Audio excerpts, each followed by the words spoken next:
Hai guys, gue Wicak and this is BSS Belanja.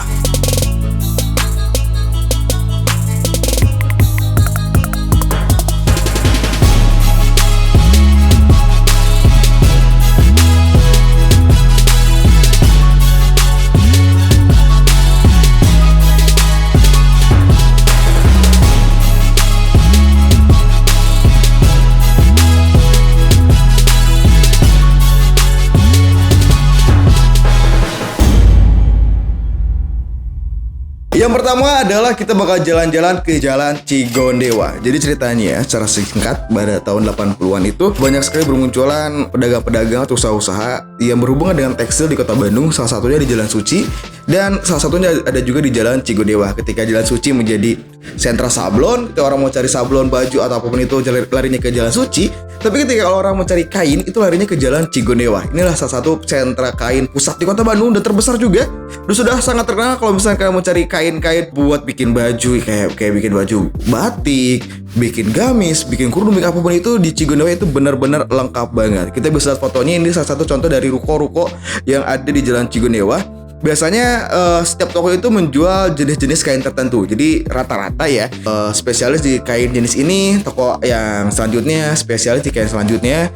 Jadi beda-beda, tiap toko itu punya beda-beda kain yang mereka jual. Dan biasanya cara belanjanya adalah kalian bisa membeli secara meteran atau bisa beli kainnya secara kiloan. Jadi kalian bisa beli satu kain ini berapa kilo, itu kira-kira bisa buat berapa baju, atau bisa juga di meter. Tapi setahu saya rata-rata di Cigondewa ini jualnya adalah per kilo. Jadi buat teman-teman kalau misalnya mau cari kain murah, lengkap dan berkualitas, langsung datang aja ke Bandung di Jalan Cigondewa. Buka Google Maps, kalian langsung temuin Jalan Cigondewa. Nah, selanjutnya kita bakal masuk di Jalan Haji Tamim, salah satu sentra kain dan juga jeans pusat di Kota Bandung yang sudah lama banget eksisnya. Ini kalau nggak salah dari tahun 70-an ini sudah mulai menjadi sebuah pasar yang menjual aneka kain dan juga jeans di Kota Bandung. Kita bakal lihat juga fotonya. Ini adalah foto yang menampilkan area di sekitaran Jalan Tamim. Memang jalannya terlalu besar karena sudah jalannya pas-pasan. Di kiri kanan itu biasanya suka ada parkir motor atau mobil dan juga ada beberapa tukang dagang yang parkir di situ. Jadinya lebih enak kalau misalnya kalian datang ke sini cari tempat parkirnya yang enak dulu. Karena kalau kalian pakai mobil itu bakal kesulitan buat cari tempat parkirnya, ya. Nah, ini salah satu toko yang menampilkan dia punya banyak banget stok pakaiannya. Maksudnya adalah stok kainnya ya. Dari mulai batik, kain-kain, saya nggak tahu jenis kain sebenarnya. Cuman kayaknya kalau lihat dari foto, ini banyak banget jenis kain yang bisa kalian dapetin di Jalan Tamim itu ya. Nah, ini adalah penampakan dari tukang jeans pinggir jalannya. Dan biasanya kalau misalnya kalian beli celana jeans di situ, maksudnya beli bahan jeans itu, kalian bisa langsung diet di situ. Kalian bakal ukur sendiri sesuai dengan ukuran kalian dan kalian bisa langsung bikin di situ juga. Dengan biasanya sih rata-rata ya, kalau misalkan pedagangnya lagi sepi orderan, itu biasanya 2 atau 3 hari pun udah bisa kalian ambil lagi celana jeansnya. Harganya juga bervariatif banget, dari yang murah sampai yang mahal, ada semua di situ. Dan kalau misalkan kalian emang bener mau belanja di Jalan Haji Tamim, yang pertama adalah kalian harus sabar. Karena biasanya ketika kalian datang ke sana untuk langsung jahit, itu kalau misalkan lagi banyak orderan, kalian bakal bisa nunggu sampai 1 minggu lamanya ya. Terus juga yang jelas kalian harus benar-benar pintar memilih bahan, karena banyak banget jenis-jenis bahan yang ada di sana. Jadi kalau misalnya kalian tidak pintar pilih bahan, kemungkinan nanti hasilnya juga bakal tidak akan bagus ya. Next, ini juga masih tadi penampakan dari pedagang pinggir jalannya. Jadi ada kios-kios besar, terus juga ada beberapa tempat kecil, istilahnya kayak PKL-nya lah. Yang di pinggir-pinggir jalan dia punya banyak banget celana jeans dan juga ada tukang jahitnya di situ langsung ya. Yes, ini masih penampakan Jalan Haji Tamimnya banyak banget. Pokoknya orang Bandung kalau misalnya mau bikin jeans custom, itu larinya pasti ke Jalan Tamim. Yes, dan ceritanya katanya sih Tamim ini adalah nama seseorang. Dia adalah pria asal Palembang. Namanya adalah Pak Haji Tamim, yang dia punya tanah di situ. Akhirnya dia kelola sampai akhirnya bisa menjadi pasar dan diteruskan oleh anaknya hingga sampai saat ini jalan itu sudah menjadi sebuah sentra kain terbesar di Kota Bandung ya. Dan tempat selanjutnya kita punya Pasar Baru. Ini merupakan salah satu pasar tertua yang masih bertahan di Kota Bandung dengan sejarahnya yang sangat panjang, di mana pertama kali adanya Pasar Baru di Kota Bandung itu bukan di Jalan Autista seperti saat ini, tapi ada di Jalan di era Ciguriang, ini sekitar Jalan Kepatihan. Tapi pada tahun 1842 terjadi kebakaran karena sedang ada kerusuhan. Akhirnya dipindahkan pada tahun 1900-an itu ke bangunan saat ini Pasar Baru ya.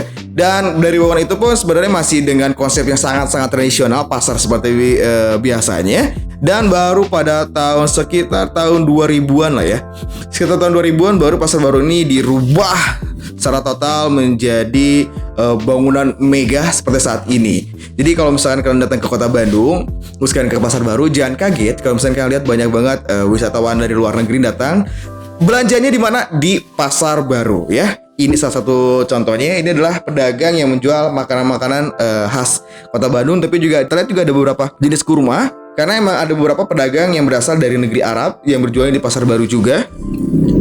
Ini ada yang menjual batik. Pokoknya ketika kalian ke pasar baru itu bakal lengkap banget. Kalian mau cari apapun ada di sana ya. Nih, ini dia adalah satu toko yang menjual kain ya. Kalian bisa lihat betapa besarnya tokonya. Dan juga banyak banget jenis-jenis kain yang kalian jual. Dan ini adalah pengalaman saya pribadi teman-teman. Ketika kalian ke pasar baru, yang harus kalian perhatikan pertama adalah jaga keamanan diri sendiri. Karena udah menjadi rumor kali ya, udah menjadi obrolan orang-orang kalau misalkan banyak copet berkeliaran dari situ. Jadi kalian harus jaga diri. Terus yang kedua adalah si eskalatornya atau akses buat naik turunnya itu sedikit membingungkan buat saya pribadi ya. Karena ketika kita naik di eskalator sini, kita nggak akan bisa turun di eskalator sini.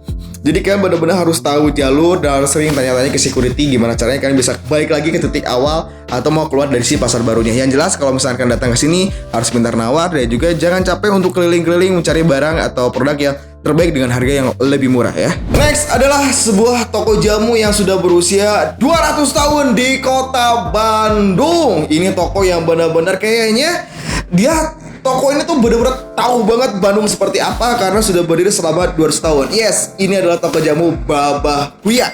Toko yang berada di area sekitaran Pasar Baru.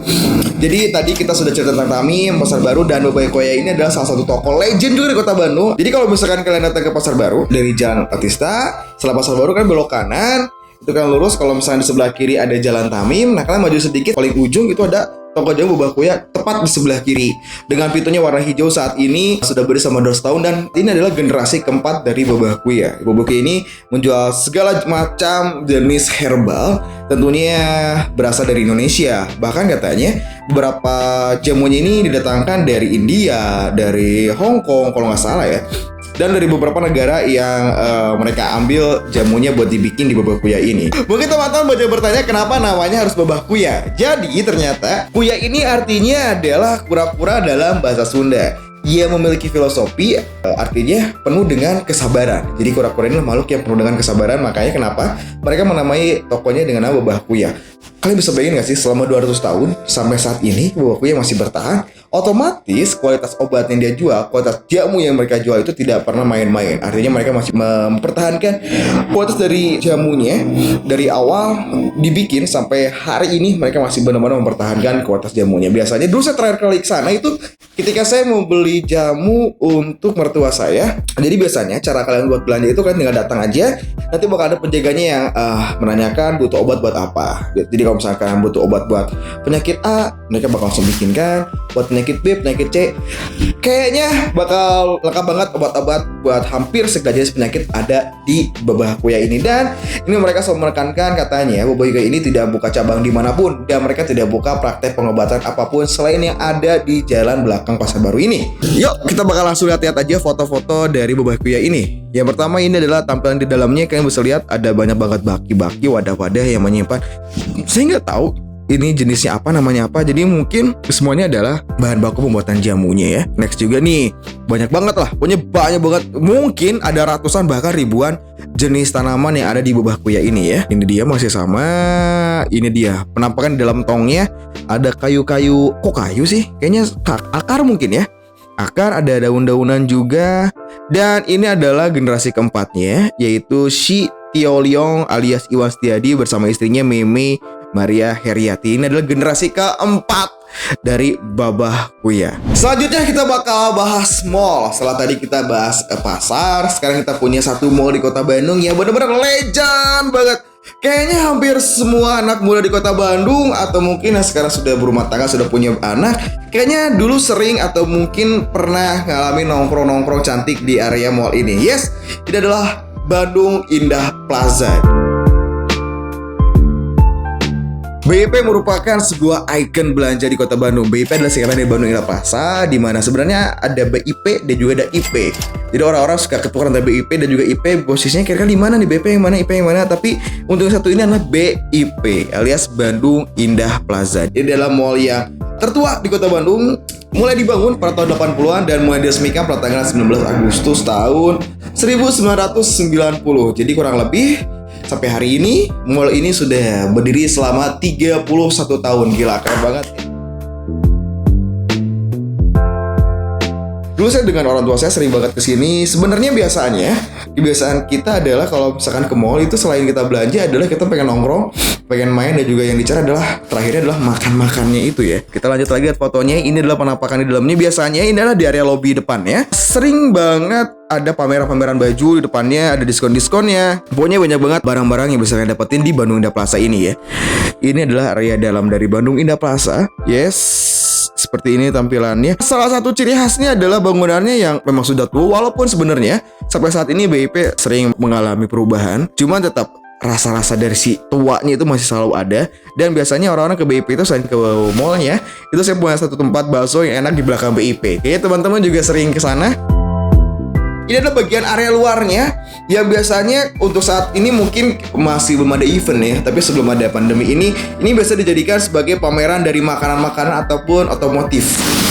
Salah satu tempat nongkrong terbaik di Kota Bandung, dan saya yakin banget anak-anak muda di Kota Bandung atau mungkin orang tua yang udah punya anak di Kota Bandung ini punya cerita menarik dari mall yang satu ini. Oke gengs, itu dia beberapa tempat di Kota Bandung yang benar-benar punya sejarah dan juga legend di Kota Bandung. Yang kayaknya buat kalian semua yang di luar Kota Bandung pengen datang ke Bandung dan pengen belajar Kota Bandung, wajib datangin tempat-tempat yang tadi saya sebutkan ya. Jadi buat teman semuanya jangan lupa buat like, komen, dan subscribe channel BSS TV. Gue ucap pamit, bye bye.